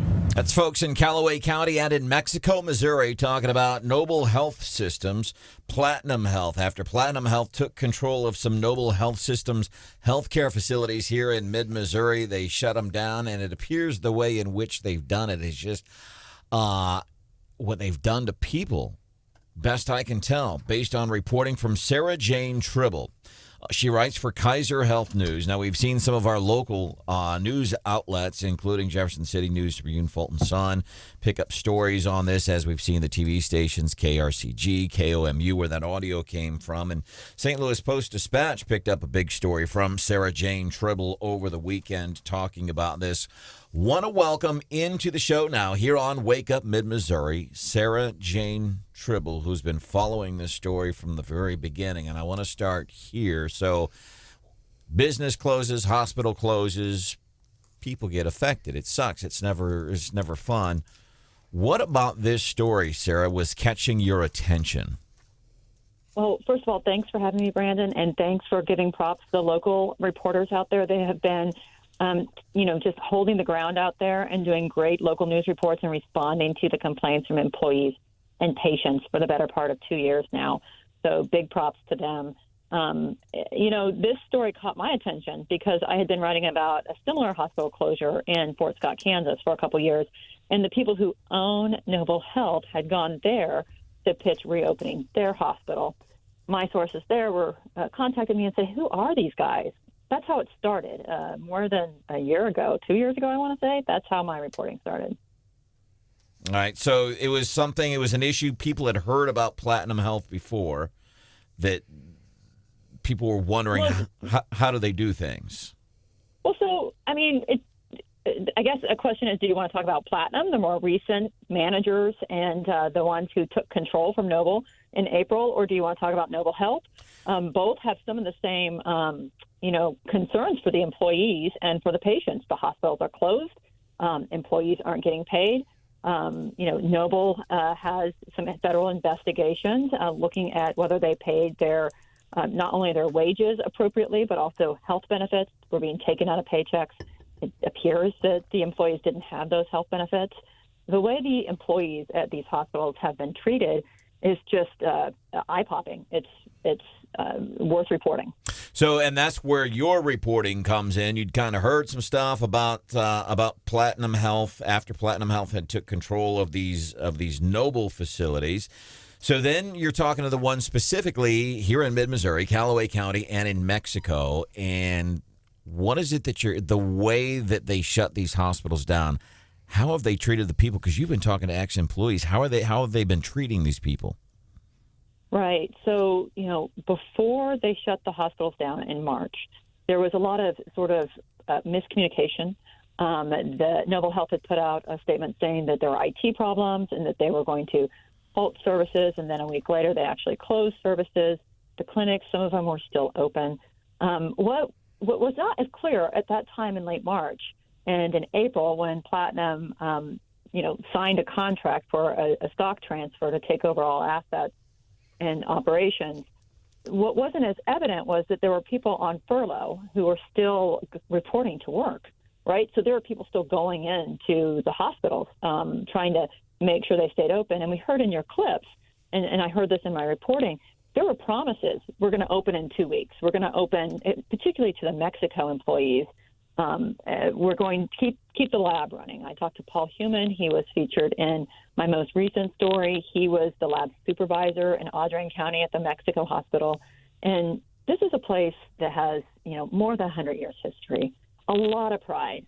It's surprising to me now at this point when I meet an employee who hasn't been there 20 plus years.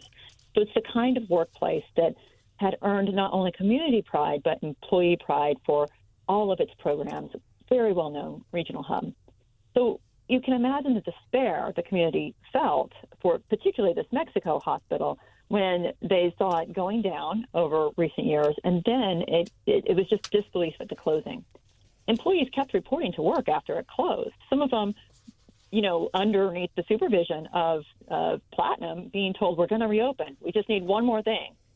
And it never happened. And meanwhile, in the background, over July 5th weekend, I was getting texts from people who had been former employees saying that they were going to get paid.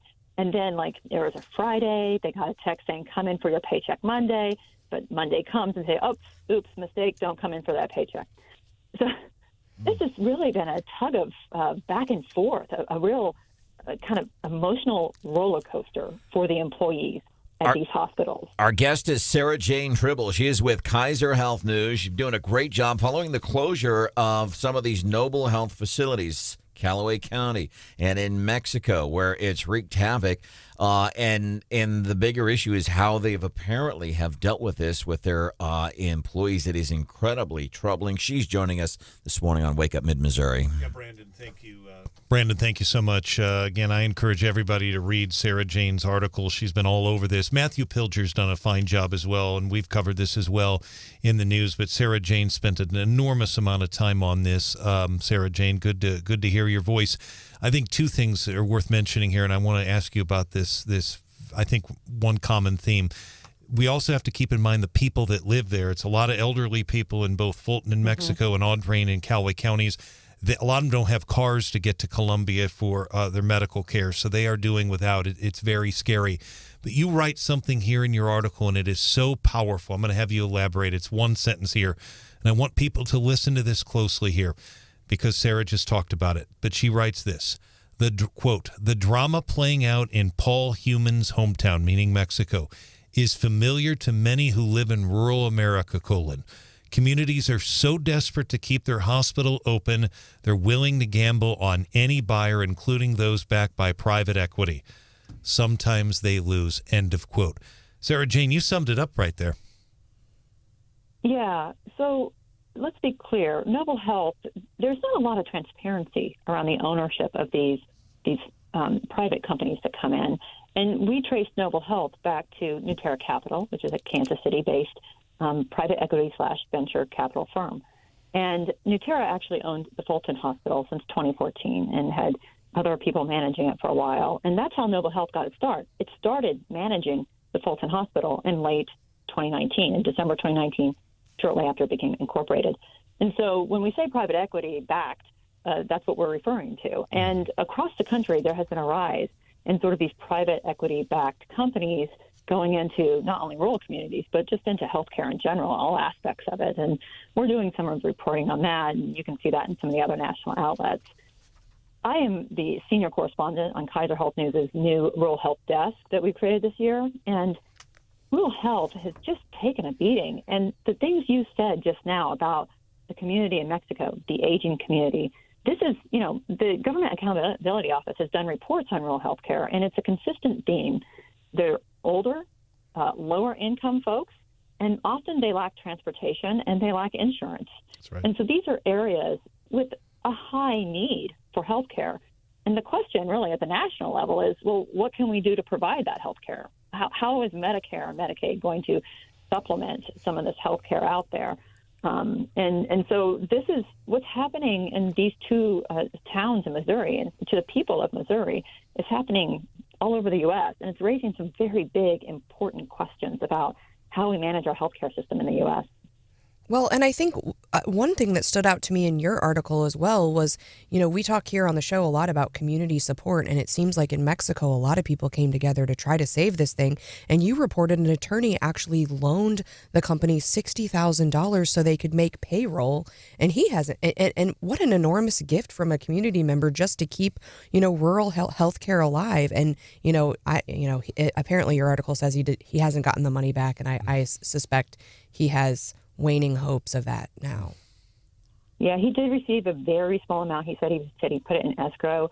because he didn't think he should be paid back before some of the other folks, including the county of Drain, which, had loaned this hospital money to help make payroll at some point. I'm not going to remember the number exactly off the top of my head, but it was more than $1 million. I think it was $1.8 million. They had loaned that, and the community's not getting that back. That was ARPA funding, funding that was put forth through the pandemic.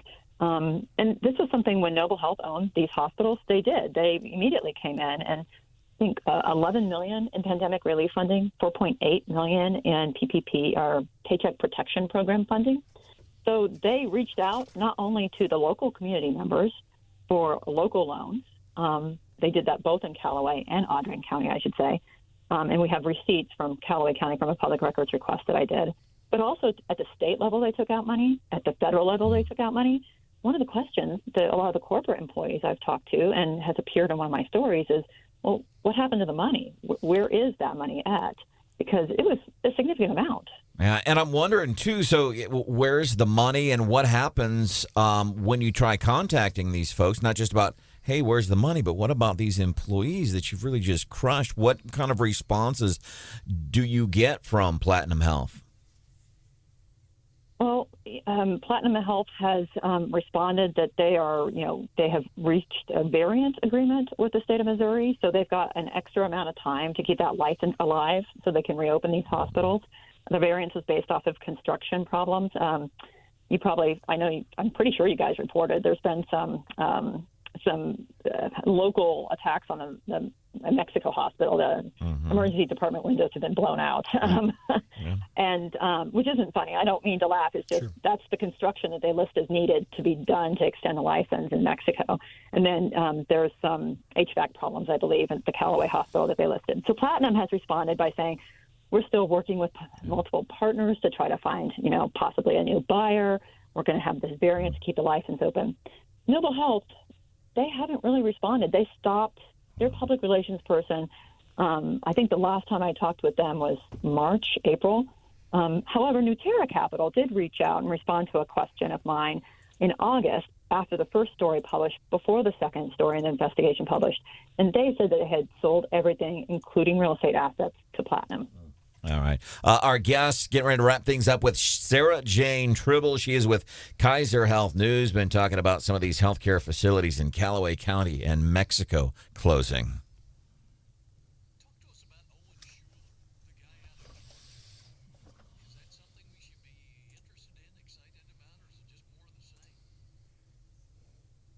Well, I haven't done a ton of reporting. I interviewed Owen for the latest story. He certainly has an interest. He's been in the community, talking to community members. He likes the community in Mexico, Missouri. Let me just step back for a moment and say, I described the hospital in Mexico. It was once a regional hub, well-known, nationally accredited, with lots of respect around the country for its cancer screening program and other programs. So it had multiple specialties. He also visited Fulton, I understand, and Fulton, that hospital, bought by Nuterra Capital in 2014, had been through at least one round of threatened closures before.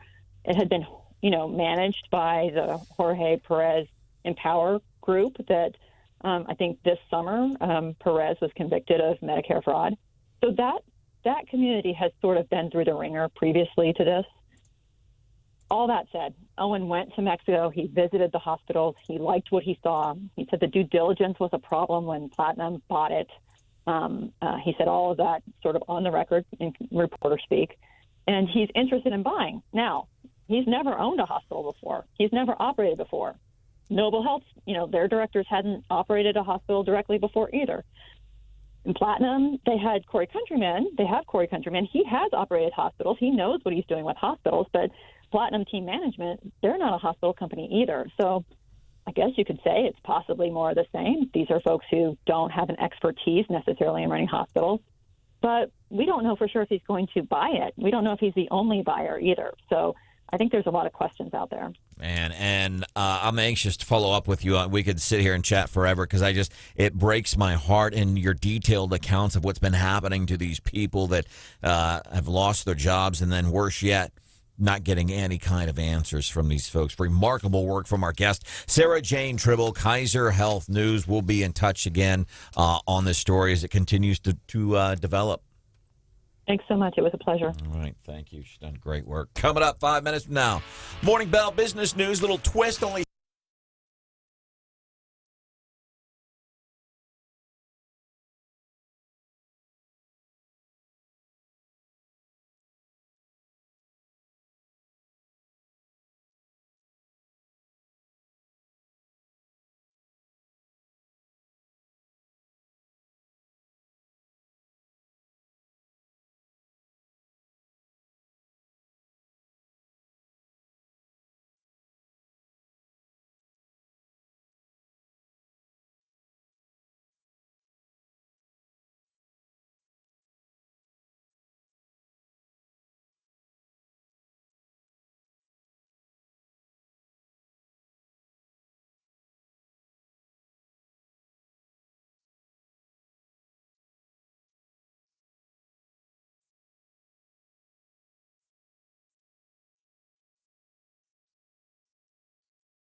Good morning, 8:28. Time for the Morning Bell business news with that little twist that only Stephanie Bell can give you. So chip shortages have been plaguing the auto industry as of late, and we've known about that, but preventing some vehicles from getting shipped out. But now we have to worry about something else. What's the next thing that we can't get? It is the blue oval Ford badges. And so apparently there is a badge company somewhere, and they allegedly dumped a bunch of pollutants in a river or in a sewer system or something. And so their process got interrupted by an environmental issue. And apparently they're the only folks who can manufacture these Ford oval badges, and Ford is like unwilling to ship out their vehicles without the iconic badge. And so it's putting some new truck orders on hold. All the more reason to drive a Chevy. There you go. It's interesting though, and I guess they actually like looked into other options, and there was some a 3D printing proposal option, and they said, oh no, those aren't as good as the ones we got. And I was thinking, yeah, like if you got your truck and it didn't have it, could they somehow like issue you a recall notice or something and make you drive back in and get it put back on? Probably not. Like, you're not going to do that, right? So they're like, you know what, we're just not going to ship these things out without the iconic badge on the front. Couldn't we get somebody like D Sport Graphics or Wit Print Shop to make those things for? I mean, they made you a bogus $10,000 college loan forgiveness check, the folks did. Can't we get them to make us some blue Ford badges? I think there's a business opportunity here, honestly. It doesn't look that hard, but, Hey, coming up just a few minutes from now here on the show, some of the big issues when it comes to the election. What is it people are voting on? We think it's the economy, but what are less intelligent folks? What's the big issue for them? That's coming up.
The 1-1 pitch. A swing, and there it goes! Left field, way back! That's home run number 700! Pujols hits a 3-run homer, and he hit 699 and 700 at Dodger Stadium on September 23rd, 2022. 8:23 p.m. Pacific time.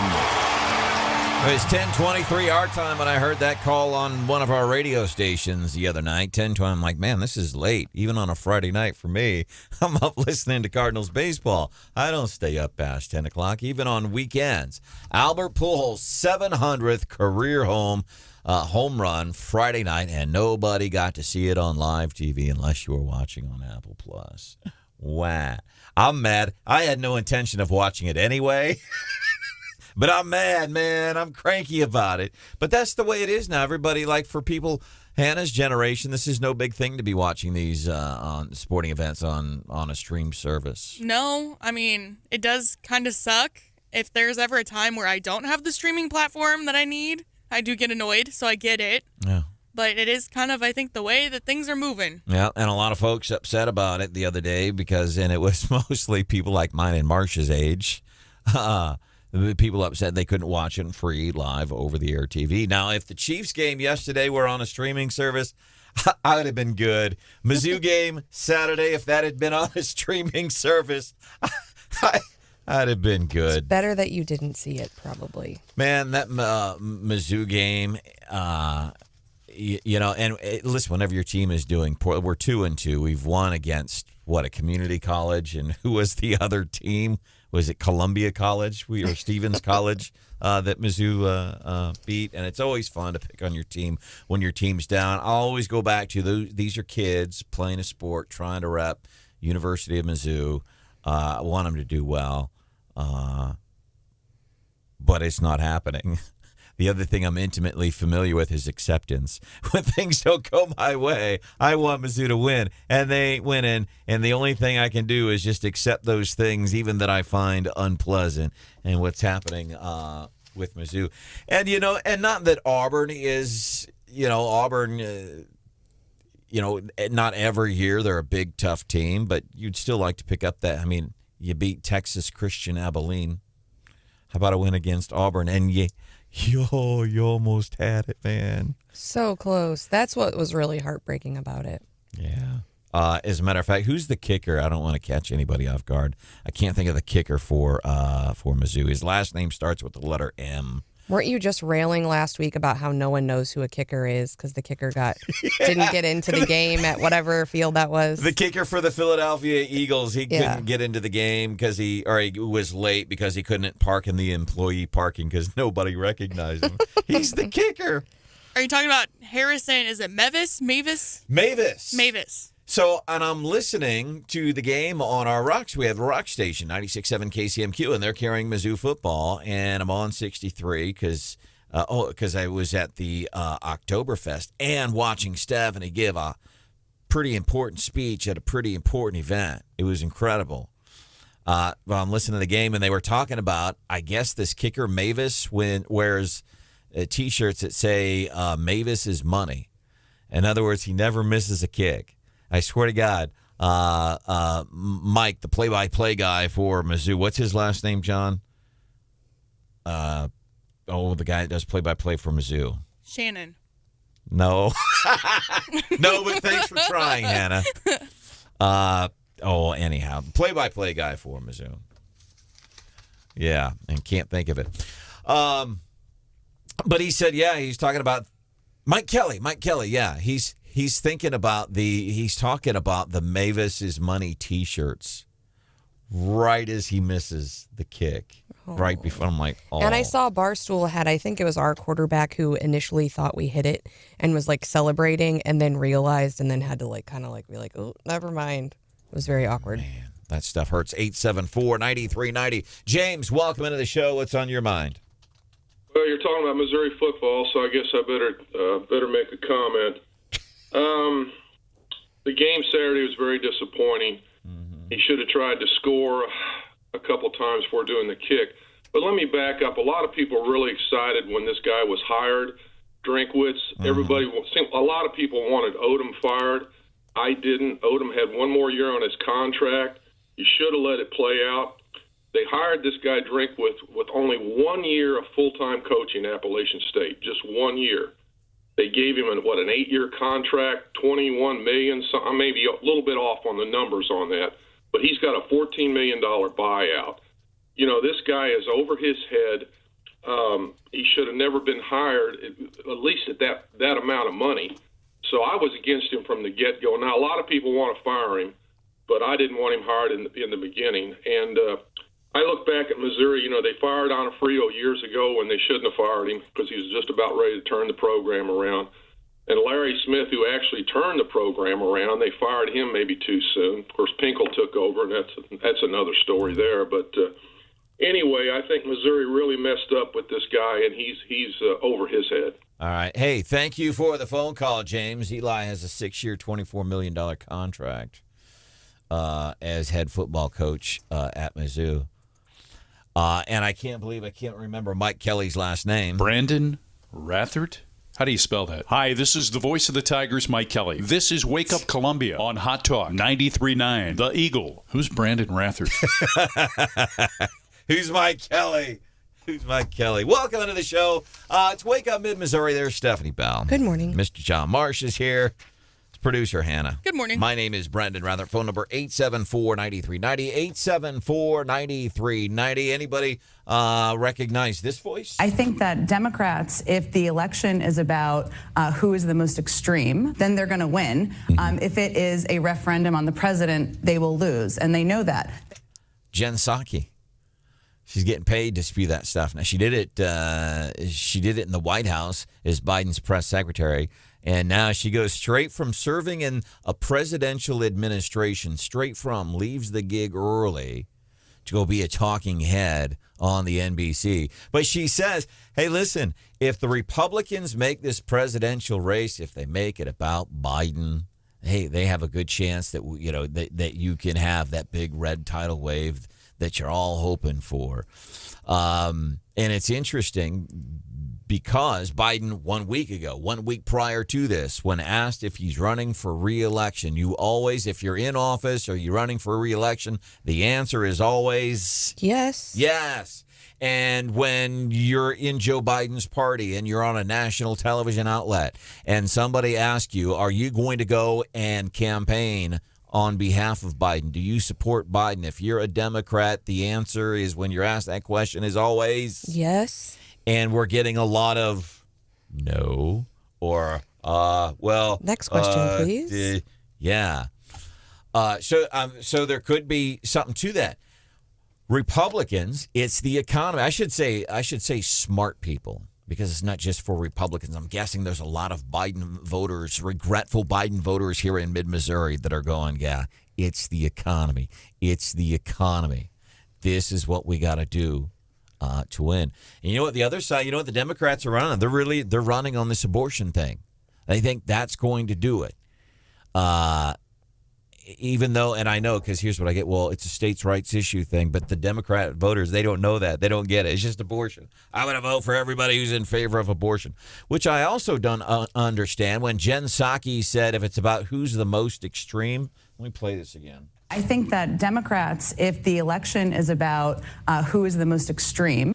There's a reasonable argument to say Democrats are more extreme than there is because they're trying to tab all far-right Republicans, all the MAGAs, that's all Republican, all incredibly extreme.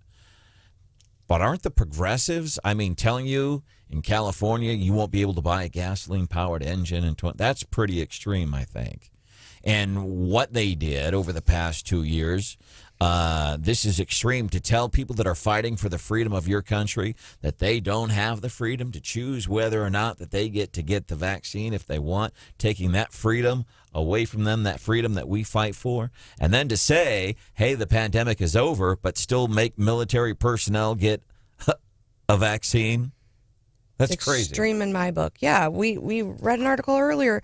200 people work for the environmental justice unit of the EPA or something, and they're about to give away, $3 billion for communities who were disproportionately affected by pollution. Meanwhile, we're paying, so much more money for gas, so much more money for groceries. We could use that money, I feel like, and feel like in most people's minds, just to help middle-class families, to help small businesses. And here we're just doling it out for climate change. I think that's pretty extreme. That's pretty extreme. So I think Psaki could do well to fact check herself. Yeah, the progressives, they're pretty dang extreme too. And you look at on any given day, some of the extreme stuff that people like AOC, some of the things they say. And that's why I hope, like, if you have, if we have opportunities to talk to younger kids. Matter of fact, coming up Monday, October 4th, we're chatting with a gal, and all of a sudden I can't remember what district she's in. But she is in line, very likely, she is in line to become one of the youngest state lawmakers in the history of Missouri. Her name is Maisie Boyd. Yes, You're welcome. Yeah, thank you, Steph. She's very young, but I've heard, I know people who've met her and said they're very impressed. Yeah, I think she's 24 years old, just barely meets, and maybe it's 25, I don't know, just barely meets the Missouri constitutional requirement to hold office. But she's going to be on, I think, Monday, 1 week from today. She's going to be on Monday's show, even though she doesn't rep anywhere near us here in mid-Missouri. She reps an area in Missouri, I think, outside of Kansas City. But we're going to have her on because she's messaging. She's younger people. She's younger conservative. She's younger smart people. And if we can message that message to more younger people, like, hey, that's why this stuff matters. So she's going to be joining us on Monday. Coming up 5 minutes from now, let's do some leftovers. We're going to open up the fridge, see what's in there before we get into the Gary Nolan Show. You got some stuff for leftovers, John?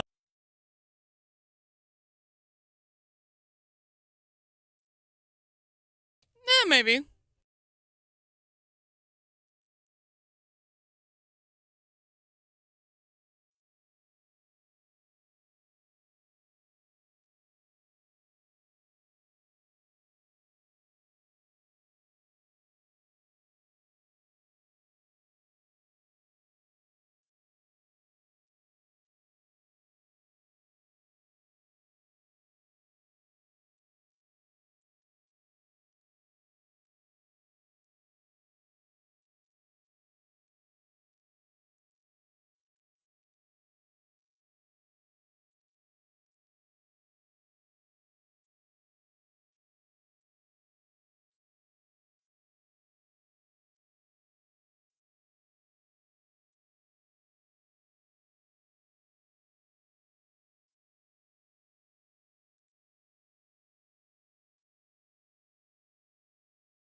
Here's a big old serving of leftovers.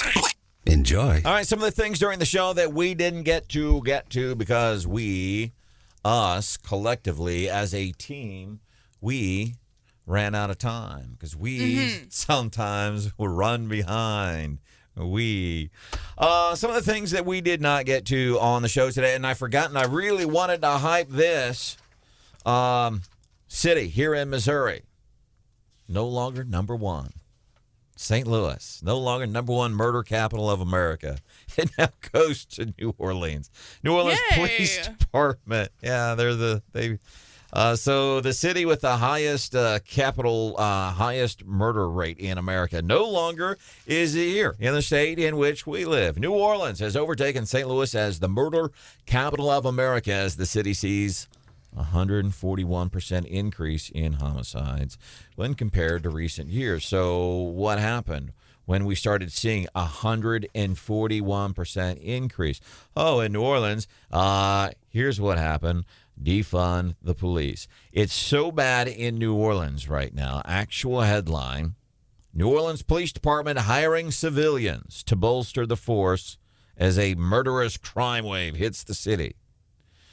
New Orleans Police Department is hiring civilians to help with the force's staffing issues and allow for more police officers to patrol the streets as violent crimes such as murders spike. Remember, these were the people, defund the police, defund the police. These are people went and vote. You know, I'm not a big fan. You can go after politicians. I'm not a big fan of going after supporters and voters of politicians.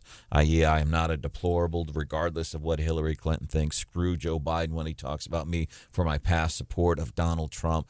But there are people that are voting for people that want to defund the police. That's the thing that blows. The people that think this is okay. And look what you're doing, man. They're having to hire people off the streets to police New Orleans. They defunded the police. They have the highest murder rate in America. Well, and of course, then no one wants to travel there. And then you have a tax-based problem. I mean, you think about it, cities like New Orleans, like St. Louis, like Seattle, it's devastating to their own areas, to blue areas. And it's just miserable. St. Louis, these Kia and Hyundai cars, apparently they're incredibly easy to steal. And the company, Hyundai and Kia, they say, oh, we're doing this, we're fixing. City of St. Louis is, because of the incredible number of stolen cars and that the crime spike in St. Louis, it's not the people's fault who are stealing the cars. City of St. Louis is suing Hyundai and Kia. It's your fault, these cars. No, it's your fault because you can't control crime in your city because you want to defund the police. And you wonder why communities like Ashland, Missouri are blowing up. And it's safety. I mean, I think that's one of schools and safety are primary drivers for why people move to certain communities. Anything in your refrigerator? I love this one because it brings together two things that are beloved by my son, the WWE and the Guinness Book of World Records. If you have like an elementary school age person, they will tell you facts all day long about the Guinness Book of World Records. Favorite book to steal when I was in grade school. Oh, of course. So anyway, I guess John Cena has broken the Guinness Book of World Record for most wishes granted through the Make-A-Wish Foundation. He's the only celebrity to do more than 200, and he holds the record now at granting 650 wishes. Wow. How cool is that? Hannah, did you open up your fridge of leftovers yet? It's more of a personal note, I guess, but I got to do something really exciting this weekend. I got my wedding dress. Oh, nice. Well, I got it ordered, so it'll be here in like 6 months. Was that an ordeal? It wasn't too bad. I was nervous about it, but I ended up finding something that I love, and it's pretty much exactly what I was looking for, which is nice. How long did it take before you found the one? I think I tried on dresses for 45 minutes or so. Nice. Which isn't that many dresses, because wedding dresses are like a journey to try on, but right. So shout out to Dayla's Bridal in Tipton. Yay. She was great. Nice.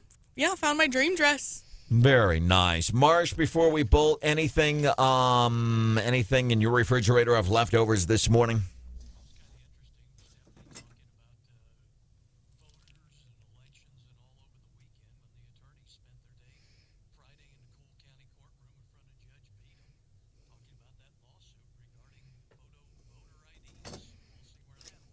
Yeah. and got to see Nancy.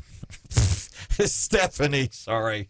Got to see Stephanie give a speech regarding voting, voter integrity. And if voter ID falls, so does early voting or the no excuse absentee. Interesting stuff there. And pictures are posted on our social medias. Gary Nolan show is coming up just minutes from now. It's my dad's favorite show here on the radio station. See ya. Bye.